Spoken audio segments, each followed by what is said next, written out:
Hello friends, Take Easy Classes में आप सभी का हार्दिक स्वागत है।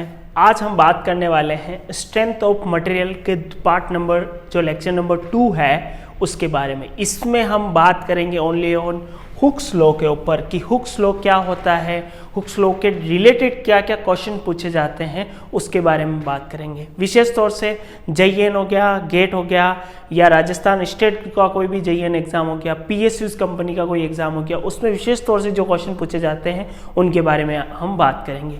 और अभी तक अगर हमारे चैनल को आपने सब्सक्राइब नहीं किया हो तो प्लीज़ एक बार नीचे बेल आइकन पर क्लिक कर दें ताकि आपको नोटिफिकेशन मिलती रहे और आपको आने वाले वीडियो के बारे में जानकारी मिलती। चलिए शुरू करते हैं। सबसे पहले हम देखेंगे हुक्स लॉ होता क्या है। देखो, हुक्स लॉ से अपने को डिपेंड करता है कि हुक्स लॉ होता क्या है। अपने को इतना सा एक बार पता करना है कि हुक्स लॉ होता क्या है। तो देखो ध्यान से, सबसे पहले अपने को पता है कि स्ट्रेस और स्ट्रेन के बारे में।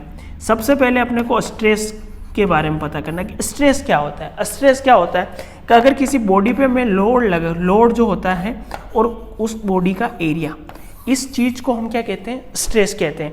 और अगर हम बात करते हैं स्ट्रेन की, स्ट्रेन की क्या होती है कि change in length upon original length, ठीक है। ये दोनों चीज कहलाती है स्ट्रेस और स्ट्रेन। अब ध्यान देखो, एक रिलेशन होता है, स्ट्रेस को डिनोट करते हैं सिग्मा से, स्ट्रेस को किससे करते हैं, सिग्मा से, और इसको करते हैं साइज।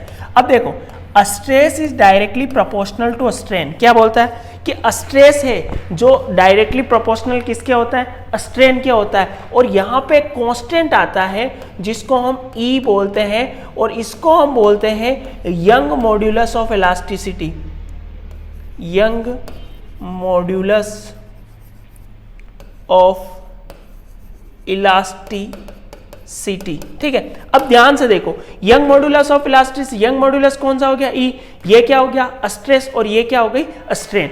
तो हुक्स लॉ ये कहता है कि stress is directly proportional to strain. चलिए अब हम आगे बात करते हैं, एक एक क्वेश्चन पे चलते रहेंगे, विजिट करते हैं। पहला क्वेश्चन देखते हैं, the law which state that with in elastic limit a strain produced by proportional to the stress। ये क्या बोल रहा है कि स्ट्रेन जो है, क्या कि स्ट्रेन जो है वो किसके प्रोपोर्शनल में चल रही है। भाई स्ट्रेन जो है वो किसके प्रोपोर्शनल में बता रहा है, स्ट्रेस के, कि स्ट्रेस डायरेक्टली प्रोपोर्शनल किसके हैं, स्ट्रेन के। और जब भी स्ट्रेस डायरेक्टली प्रोपोर्शनल स्ट्रेन है तो इसको हम क्या कहते हैं, इसको हम कहते हैं हुक्स लॉ, जो हमने अभी फर्स्ट पॉइंट में पढ़ा था कि stress is directly proportional to strain, that is called Hooke's law. पहला क्वेश्चन कंप्लीट। दूसरे क्वेश्चन में, for isotropic homogeneous and elastic material obeying Hooke's law the number of independent elastic constant कितने हैं। पहले बात हमें पता होना चाहिए कि इलास्टिक कांस्टेंट होता क्या है। तो सबसे पहले इलास्टिक कांस्टेंट में क्या आएगा, एक तो आएगा यंग मॉड्यूलस, ठीक है। दूसरा क्या आएगा, शेयर मॉड्यूलस। तीसरा क्या आएगा, बल्क मॉड्यूलस। यानी आपको पता पड़ रहा है कि हुक्स लॉ डिपेंडेंट तीन, यंग मॉड्यूलस, शेयर मॉड्यूलस और बल्क मॉड्यूलस। यानी कितने कांस्टेंट है हमारे, टोटल 3 कांस्टेंट है। यानी अपना ऑप्शन नंबर कौन सा सही हो जाएगा, बी ऑप्शन सही हो जाएगा। चलिए, What is the factor of safety? सबसे important point, FOC, factor of safety किसको कहते हैं। देखो, फैक्टर ऑफ सेफ्टी में आपको ध्यान रखना, पहला ratio of stress upon strain, ये तो यंग मॉड्यूलस है, अभी बताया था, E is stress upon strain, तो ये तो क्या हो गया, यंग मॉड्यूलस। प्रीमिसिबल स्ट्रेस और अल्टीमेट स्ट्रेस, ये भी नहीं है। The ratio of ultimate stress, क्या बोल रहा है, upon permissible stress, ultimate stress upon permissible stress, इन दोनों के रेशियो को हम फैक्टर ऑफ सेफ्टी बोलते हैं। ध्यान रखना, ऑप्शन में दोनों दे रखे हैं, प्रीमिसिबल अपॉन अल्टीमेट, तो अल्टीमेट हमेशा ऊपर आता है, अल्टीमेट यानी मैक्सिमम स्ट्रेस, ठीक है। चलिए, हुक्स लॉ 1D सिस्टम, ये बोल रहा है भाई हुक्स लॉ होता है क्या, हुक्स लॉ भी पता है कि सिग्मा स्ट्रेस डायरेक्टली प्रोपोर्शनल क्या होता है, स्ट्रेन, और जब भी प्रोपोर्शनल हटता है तो कौन सा एक कांस्टेंट आता है, तो तो अब आपको इस चीज को ही ध्यान रखना है। और 1D के लिए बोल रहा है, किसके लिए बोल रहा है? 1D के लिए बोल रहा है, यानी ऑप्शन पढ़ो, the relation between normal stress and the corresponding stress. ये बोल रहा है भाई नॉर्मल स्ट्रेस और कॉरस्पॉन्डिंग स्ट्रेन के इक्वल होता है, बात सही बोल रहा है, हुक्स लॉ का लॉ फॉलो करेगा। दूसरा बोल रहा है the relation between shear stress और कॉरस्पॉन्डिंग टू स्ट्रेन। शेयर की तो बात होगी नहीं यहाँ पे, क्योंकि यहाँ पे नॉर्मल की बात होगी। The relation between lateral strain corresponding to stress, ये भी नहीं हो सकता, और नन ऑफ दिस, यानी ये तीनों ऑप्शन हमारे क्या हो जाएंगे? गलत। ऑप्शन नंबर 1 आपका सही है। ठीक है, चलिए आगे बढ़ते हैं।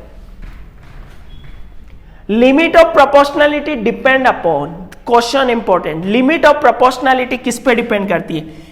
एरिया ऑफ क्रॉस सेक्शन पे, टाइप्स ऑफ लोडिंग पे, टाइप्स ऑफ मटेरियल पे, ऑल ऑफ मेंशन। पहली बात तो टाइप्स ऑफ लोडिंग पे कभी नहीं कर सकती है लिमिट ऑफ प्रोपोर्शनलिटी, और ऑल ऑफ दिस भी कैंसल। मटेरियल पे कर ही नहीं सकती, केवल एक ही ऑप्शन अपने को दिखता है कि एरिया ऑफ क्रॉस सेक्शन पे ही लिमिट ऑफ प्रोपोर्शनलिटी डिपेंड करती है। ठीक है, तो हमारा ऑप्शन कौन सा सही हो जाएगा? ऑप्शन नंबर ए सही हो जाएगा। ठीक है, चलिए आगे देखो। The stress at which extension of a material takes place more quickly as compare to increase load is called. बात अच्छी बोल रहा है, बात क्या बोल रहा है? The stress at which extension of a material take place more quickly compare to increase load. अगर जब भी इंक्रीज लोड की बात होती है तो हम किसकी बात करते हैं? यील्डिंग पॉइंट की बात करते हैं। किसकी बात करते हैं? यील्डिंग पॉइंट की बात करते हैं। ठीक है, तो हमारा ऑप्शन नंबर कौन सा सही हो जाएगा? ऑप्शन नंबर डी सही हो जाएगा। चलिए आगे देखो। Which of this non hooked material, बात इंपॉर्टेंट है, नॉन हुक्ड मटेरियल की बात हो रही। किसकी बात हो रही? Non hooked material. और नॉन हुक्ड मटेरियल का मतलब यह है कि जिसको आसानी से टेम्परेचर देने पर खींचा जा सकता है, फैलाया जा सकता है। और ऐसा कौन सा है? थोड़ा सा अगर मैं उसको देता हूं टेम्परेचर तो रबर को आराम से खींच सकता है। ठीक, तो हमारा सबसे ज्यादा जो होता है कौन सा मटेरियल हो जाएगा? Rubber. Which where is the stress strain curve Hooke's law is valid? ये क्या बोल रहा है कि स्ट्रेस और स्ट्रेन कर्व कहां तक वैलिड है? तो strain hardening region, necked region, elastic region और एवरीवेयर। तो आपको पता ही है, हमने इलास्टिक की बात की थी कि stress is directly proportional to strain. ठीक है, तो ये जो होता है stress is directly proportional to strain, ये कौन सा बोला? Elastic region. तो आपका ऑप्शन नंबर कौन सा सही हो जाएगा? ऑप्शन नंबर सी सही हो जाएगा। चलिए आगे देखो। Highest value of stress for which Hooke's law is applicable for given material is called.